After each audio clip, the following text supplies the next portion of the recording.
اور financial corruption کے ساتھ ساتھ فائنینشیل ارریگولیرٹی ہے۔ ہم تعصب نہیں، کام کی سیاست پر یقین رکھتے ہیں۔ نوجوانوں کو یہی پیغام دینا چاہتا ہوں، سخت محنت کریں اور آگے بڑھتے رہیں۔ وفاقی وزیر پیٹرولیم اور توانائی مصدق ملک کا تقریب سے خطاب۔ میڈیکل کی پڑھائی کے دوران بہت خاک چھانی، فارمیسی کا شعبہ بہت اہمیت رکھتا ہے۔ ہمارے ملک میں 20 سے 25 بلین ڈالر کی انرجی جو ہے وہ امپورٹ ہوتی ہے، اور یہ بوجھ آپ لوگوں پہ، غریب لوگوں پہ پڑتا ہے۔ یہ جو روپیہ بھی ڈی ویلیویٹ ہوتا ہے وہ اس وجہ سے ہوتا ہے کہ ہماری امپورٹ جو ہے، جس میں بہت بڑا، سب سے بڑا جو وہ ایک ایریا ہے وہ انرجی ہے، وہ تیل ہے، پٹرول ہے، کروڈ ہے، گیس ہے، اور اس کی وجہ سے ہماری ایکسپورٹس اتنی نہیں ہیں، امپورٹس اس سے زیادہ ہیں، تو روپیہ ڈی ویلیویٹ ہو جاتا ہے، اور اس کا نقصان مہنگائی کی شکل میں آپ کو۔ عوام کی صحت اولین ترجیح، وسائل کی کمی نہیں ہونے دیں گے۔ وزیر اعلیٰ مریم نواز کہتی ہیں کہ سرکاری ہسپتالوں میں پرائیویٹ کلینک سے بہتر ماحول دیں گے۔ کہا ہر مریض کو مفت علاج اور ادویات ملنی چاہیے۔ 2024 کا سنہرا اختتام، ہیلتھ میں عوامی خدمت کے نئے ریکارڈ۔ وزیر اعلیٰ مریم نواز کے ہیلتھ پروجیکٹ مثال بن گئے۔ نواز شریف کینسر اسپتال، کارڈیالوجی انسٹیٹیوٹ سرگودا، کلینک آن ویل، فیلڈ اسپتال، children heart surgery card, medicine home delivery project شامل ہیں۔ پنجاب ایئر ایمبولینس سروس کا باقاعدہ آغاز کرنے والا پہلا صوبہ بن گیا۔ کلینک آن ویل اور فیلڈ اسپتال سے تقریباً 68 لاکھ افراد مستفید ہوئے۔ پنجاب بھر کے دیہی اور بنیادی مراکز صحت کی ری ویمپنگ کا میگا پروجیکٹ بھی شامل ہے۔ پنجاب میں 2800 سے زائد اسپتالوں کی ری ویمپنگ کا ریکارڈ۔ دور دراز کے دیہات میں فیلڈ اسپتال سے 9.5 لاکھ مریض مستفید ہوئے۔ کلینک آن ویل سے 67 لاکھ مریضوں کو فائدہ ہوا۔ لاہور میں پاکستان کا پہلا public sector Nawaz Sharif cancer اسپتال تکمیل کی طرف گامزن ہے۔ دل کے مریض بچوں کے لیے chief minister heart surgery program کے تحت مفت علاج اور آپریشن کا آغاز کیا گیا۔ حسن رضا، لاہور نیوز۔ وزیر اعلیٰ پنجاب مریم نواز کی ہدایت پر پنجاب میں صحت کے متعدد منصوبے شروع کیے گئے۔ ادویات مریض کی دہلیز پر پہنچانے سے لے کر نواز شریف کینسر ہسپتال کے سنگ بنیاد تک ہر شعبے پر دھیان دیا گیا۔ شوگر کے شکار بچوں کی پہلی بار رجسٹریشن، 2500 بنیادی مراکز سے صحت کی بحالی، کلینک آن ویلز جیسے منصوبوں میں محکمہ پرائمری ہیلتھ نے اہم کردار ادا کیا۔ سال 2024 میں کون کون سے پروگرام شروع کیے گئے، دیکھتے ہیں سجاد حسین کی یہ رپورٹ۔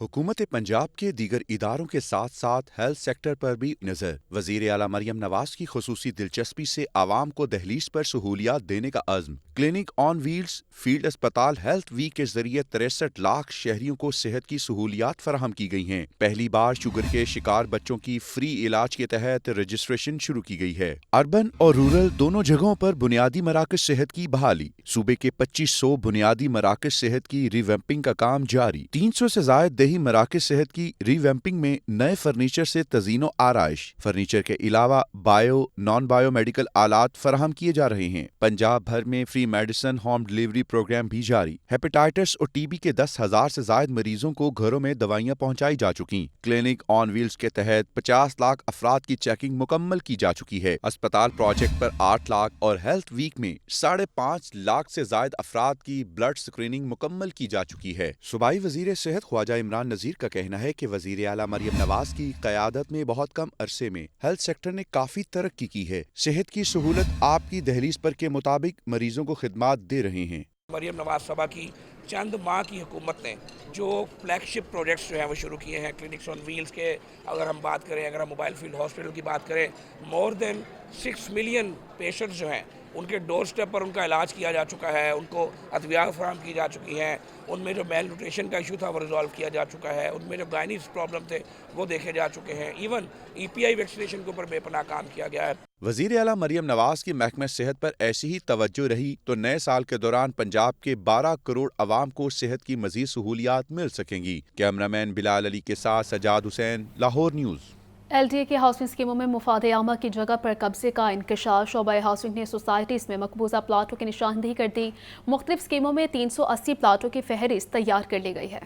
وزیر اعلیٰ پنجاب مریم نواز کی زیر صدارت اعلیٰ سطح کے اجلاس میں تجاوزات اور قبضہ مافیا کے خلاف کارروائی کا حکم دیا گیا۔ واگزار اراضی فروخت کر کے ریونیو میں اضافے کا حکم دیا۔ تاہم LDA کی ہاؤسنگ اسکیموں میں پارکس، اسکولوں اور مساجد کی اراضی پر قبضے کا انکشاف ہوا ہے۔ سبززار میں 300 کنال اراضی واگزار کرانے کے بعد مزید 100 کنال کی نشاندہی کر لی گئی۔ شعبہ ہاؤسنگ فورڈ نے سبززار کے نقشے میں علاقے کو گرے ایریا ڈکلیئر کر دیا۔ قبضہ مافیا کی نشاندہی کے لیے Muslim Town, Gulberg, Garden Town, Jubilee Town اور گلشن راوی کا سروے کیا گیا۔ شہر کی مختلف اسکیموں میں 380 پلاٹوں کی فہرست تیار کی جا چکی ہے۔ DG LDA نے پولیس کی مدد سے اراضی واگزار کرانے کا حکم دے دیا ہے۔ ہر طرف مہنگائی کا طوفان، سرکاری نرخنامے میں 6 سبزیوں کی قیمت میں اضافہ، برائلر گوشت کی قیمت بھی آسمان سے باتیں کرنے لگی ہیں۔ رواں ہفتے میں برائلر کی قیمت میں 120 روپے فی کلو اضافہ ہوا۔ پریشان شہریوں نے ریلیف کی اپیل کی ہے۔ شہر میں مہنگائی کا نہ تھمنے والا طوفان، برائلر گوشت کی قیمت آسمان سے باتیں کرنے لگی۔ 4 روپے اضافے کے بعد برائلر کی قیمت 595 روپے فی کلو مقرر۔ رواں ہفتے میں برائلر کی قیمت میں مجموعی طور پر 120 روپے کا اضافہ ہوا۔ سبزیوں کی قیمتوں میں بھی ہوش ربا اضافہ۔ مارکیٹ کمیٹی نے نرخنامے میں 6 سبزیوں کی قیمتیں بڑھا دی۔ پیاز 160 روپے، ٹماٹر 250، لہسن 700 اور ادرک 450 روپے فی کلو تک جا پہنچا۔ بینگن، میتھی 100 روپے، پالک 50، ساگ 60 روپے فی کلو تک دستیاب۔ موسمی پھل فروٹر بھی عوام کی پہنچ سے کوسوں دور۔ مارکیٹ میں فروٹر 250 روپے فی درجن سے کم میں دستیاب نہیں۔ موسمی سبزیوں اور برائلر قیمت بڑھنے سے شہری پریشان۔ شہری کہتے ہیں تنخواہ دار طبقہ پس کر رہ گیا ہے۔ قیمتوں میں اضافہ روزانہ کی بنیاد پر ہو رہا ہے، جبکہ قوت خرید صفر ہوتی جا رہی ہے۔ شہریوں کی قوت خرید میں پروٹین کا ذریعہ صرف انڈے اور چکن ہی رہ گیا تھا، اور یہ بھی عام آدمی کی پہنچ سے دور ہو گیا ہے۔ شہریوں نے حکومت سے ریلیف کی اپیل اور مہنگائی مافیا کو کنٹرول کرنے کا مطالبہ کیا۔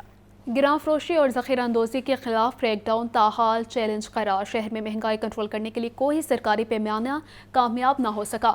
ضلع انتظامیہ شہری کو ریلیف دینے میں بری طرح ناکام ہو گئی ہے۔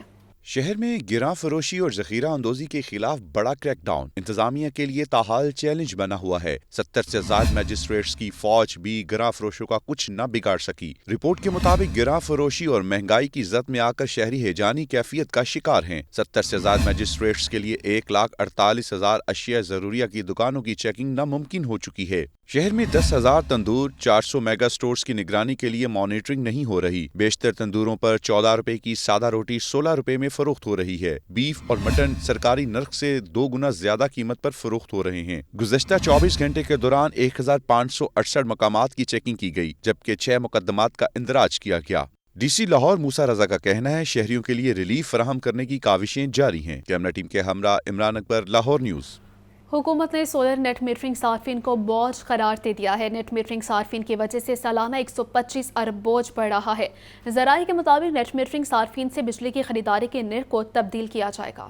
سولر نیٹ میٹرنگ صارفین بوجھ قرار۔ نیٹ میٹرنگ صارفین کی وجہ سے سالانہ 125 ارب بوجھ پڑ رہا ہے۔ ذرائع کے مطابق نیٹ میٹرنگ صارفین سے بجلی کی خریداری کے نرخ کو تبدیل کیا جائے گا۔ فی یونٹ نرخ 19 روپے سے کم کر کے 8 سے 10 روپے پر لایا جائے گا۔ نیٹ میٹرنگ صارفین کے ساتھ نئے معاہدے نئی شرائط پر ہوں گے۔ حکومت کے مطابق ملک بھر میں 1.25 لاکھ کے قریب نیٹ میٹرنگ صارفین موجود ہیں۔ سولر صارفین امیر طبقہ ہے، یہ لوگ مڈل اور لوئر مڈل کلاس نہیں۔ سولر صارفین کی وجہ سے باقیوں کے لیے بجلی مہنگی ہو رہی ہے۔ سولر صارفین کے ساتھ جتنے معاہدے ہوئے وہ برقرار رہیں گے۔ جتنے نئے لوگ نیٹ میٹرنگ لگانا چاہ رہے ہیں ان کے ساتھ معاہدے تبدیل ہوں گے۔ حکومت اس وقت سولر صارفین سے فی یونٹ بجلی 19 روپے میں خرید رہی ہے، جبکہ سولر سے بجلی کی پیداوار 7 سے 8 روپے میں ہو رہی ہے۔ نیٹ میٹرنگ کے معاملے کو حکومت اور پھر کابینہ کے پاس لے جایا جائے گا۔ سولر پر پارلیمان اور قائمہ کمیٹیوں میں بھی بات چیت ہوگی۔ فہد امین، لاہور نیوز۔